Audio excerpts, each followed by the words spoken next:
Good morning, YouTube. Warbles on a lot here. Sunday, 21st of May, post Stockwood, the endless summer. So this is my raspy party voice. Just getting set up for the outsiders and the first dog on the moon. Time now for Outsiders. I'm Barry Cassidy, and you're not. And welcome today to talk matters electoral. Parnell Palmer-McGuinness, communications consultant and writer. Paula Matthewson, weekly columnist for The Drum, New Daily, and most recently Australian Women's Weekly. Paula, the big time.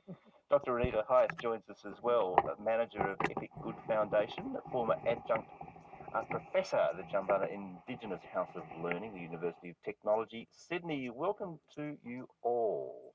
Good morning. Good morning. All present and correct. Let's not keep seeing the same hands.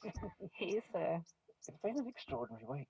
We were thinking about this almost internal election campaign and wondering how the sides would pace themselves, how they would sort of manage to make that distance. And Paula, suddenly this week, perhaps not so much through intention as through misintervention, the pace picked up somewhat.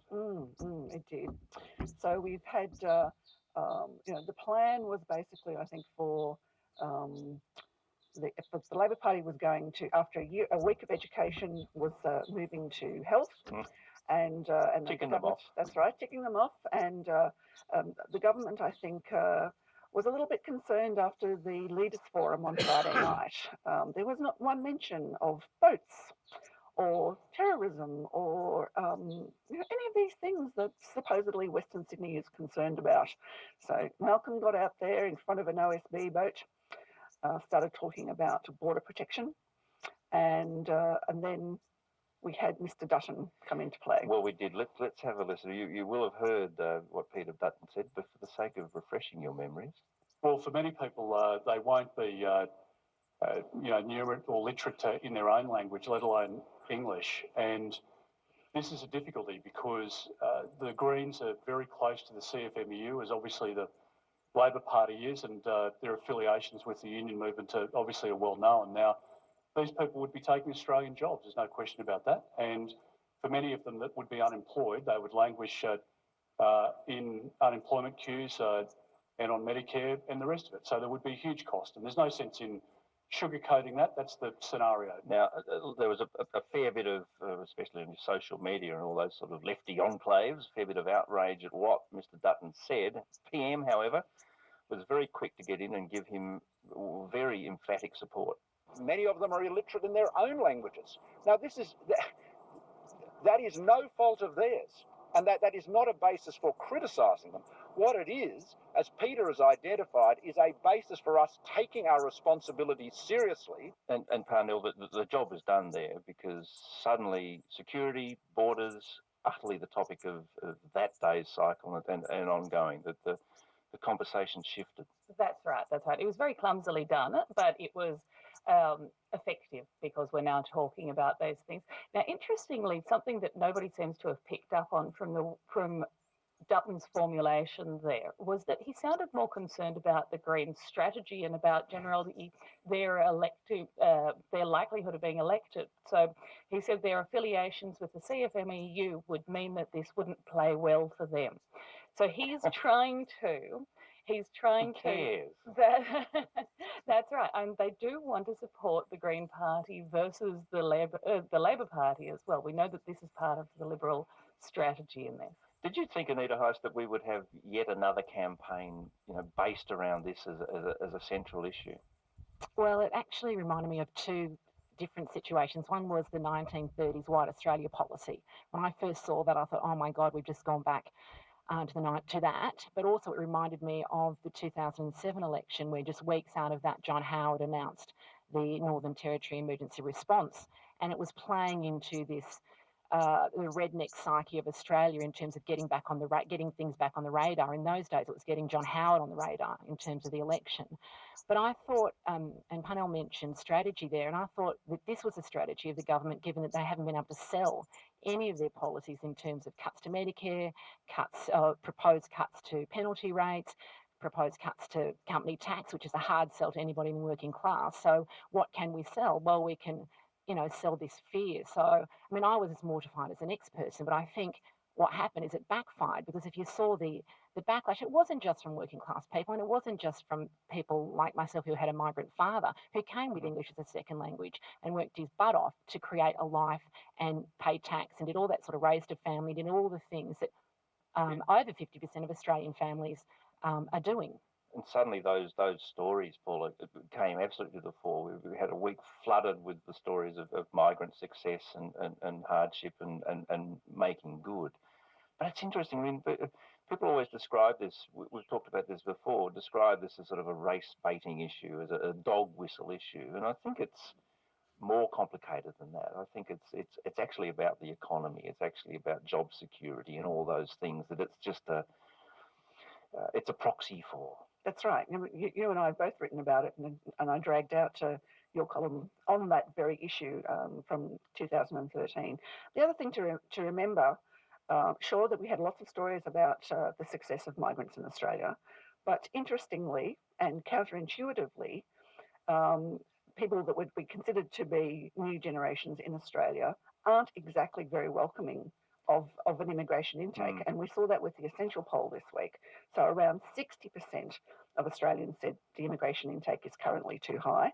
And they broke it down again, and around that amount was from people who were either not born in Australia or whose parents weren't born in Australia. Which made Malcolm Turnbull's contribution, Parnell, in a piece he wrote for Fairfax papers, interestingly, I thought, that the placement was strategically interesting, but making the case that multiculturalism is dependent on order in our migration regime. And that is what they're trying to tap into here, because essentially when we hear all of these pro-immigration stories, these are talking to people who don't actually live in communities with high levels of immigrants.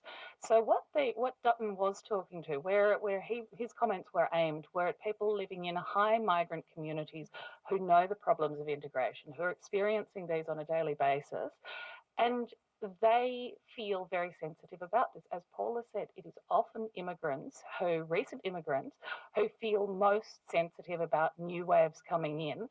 And Turnbull was saying, well, this is what it's about, and explaining the integration issue to a broader community who, frankly, living in the eastern suburbs of Sydney or in Fitzroy and Melbourne, don't have a great number of immigrants in their midst. And Labor Party, but Anita Heiss is well, it's very flat-footed on this issue. It doesn't really have anywhere to go.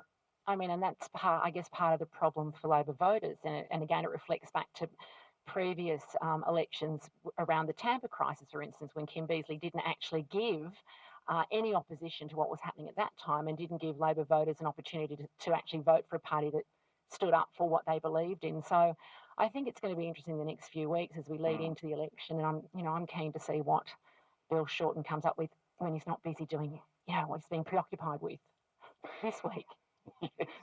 Well, indeed.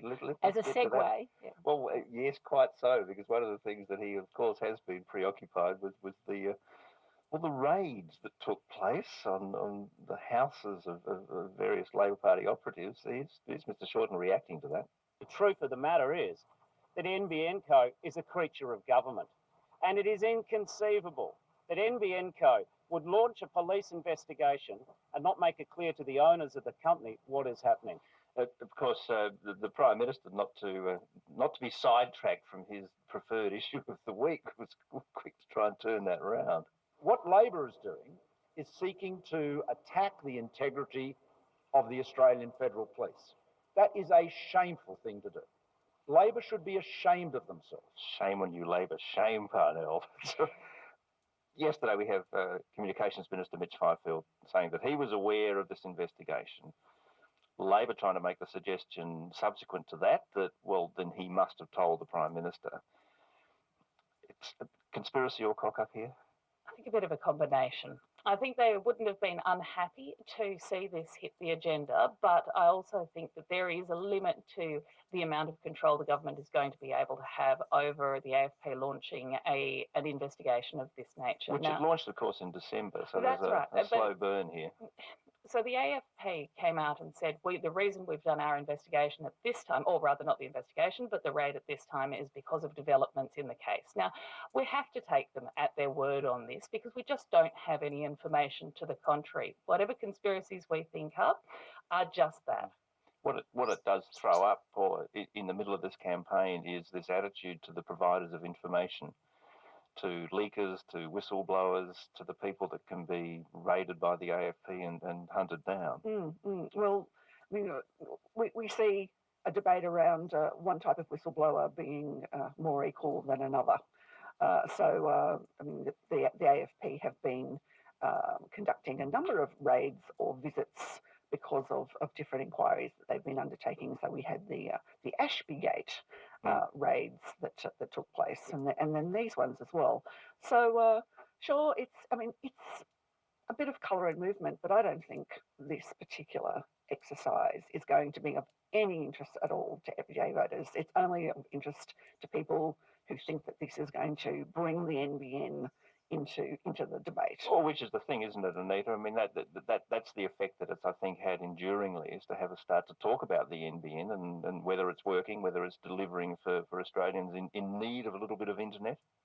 Oh, I agree. And I think, again, just to echo what's already been said, I don't think it'll have a huge impact in terms of voter interest. However, as a voter myself, my concern was around if this was actually launched in December and we take the AFP's word for the raids happening this week, I just find it really hard to believe that the PM hadn't been kept in the loop in any way, shape or form, and that he didn't know anything about this happening this week, given that it is a government appointed board, there's ministers on the board and so forth. And my question is, why was there such a strategy around protecting him from that knowledge, or making sure he didn't know, so that he could say publicly, I wasn't aware? Well, he's been very adamant in the things he said publicly, which would suggest that there is no shadow, no shade of grey here. He's come out and very, very black and white said, no, knew nothing about it. Yeah, but why? That's what I don't. Why didn't they make because sure he knew nothing about it? Well, I don't understand why it's an important issue, if he knew or not. Because the NBN is a huge issue for this nation, and he's, the PM. And there's an investigation. This investigation isn't about who took the cookie from the Cookie Monster's jar. This is about concern around, monies and so forth, and why the NBN hasn't been rolled out effectively. And that is a key issue for people who don't have access to the internet. Sure. Outsiders here on Sunday Extra, Parnell Palmer-Guinness, Paula Mathewson and Anita Heiss. And the other thing that happened, and I think this is interesting because there's the big stuff and there's the stuff we're talking about. And the thing that happened on Friday was, of course, the release of PIFO, which is the election cycle update on the fiscal position. And Parnell, it was, nothing much has changed from the budget, which after all was just, 3 weeks ago. But what it did say is that we're vulnerable, that should anything untoward happen, we are in no position to weather that storm. That's right. It was a real slap over the right spending hand of both government and opposition, really, and I hope it's taken as such. It should be a reminder at this critical part in the campaign that these spending promises don't come at no cost in long-term strategic terms for the country. We are in a position where we have to look at getting the budget back into some kind of good shape, and these are independent, objective warnings on precisely that issue. Now, whether the electorate will heed that is another question entirely. And Anita, in terms of sleeping issues, we have stuff in the papers today talking about childcare and fee relief, and some extraordinary numbers that government data saying parents paying $165 a day on average in some Sydney suburbs, $140 a day in Melbourne.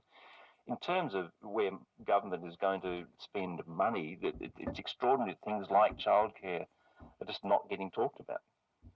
I mean, I don't have children, so when I hear those numbers, obviously it's always extraordinary to me because I'm not on top of that. But I had friends back in the 90s who were spending, upwards of $100 a day, and they were earning good money, but taking home at the end of the week after rent and everything about $50. So it wasn't even encouraging, particularly women who had law degrees in terms of my friends, to actually work. So there's a whole, it branches out to a whole range of other areas as well. So there's the childcare that also impacts on whether or not women are going to be in employment.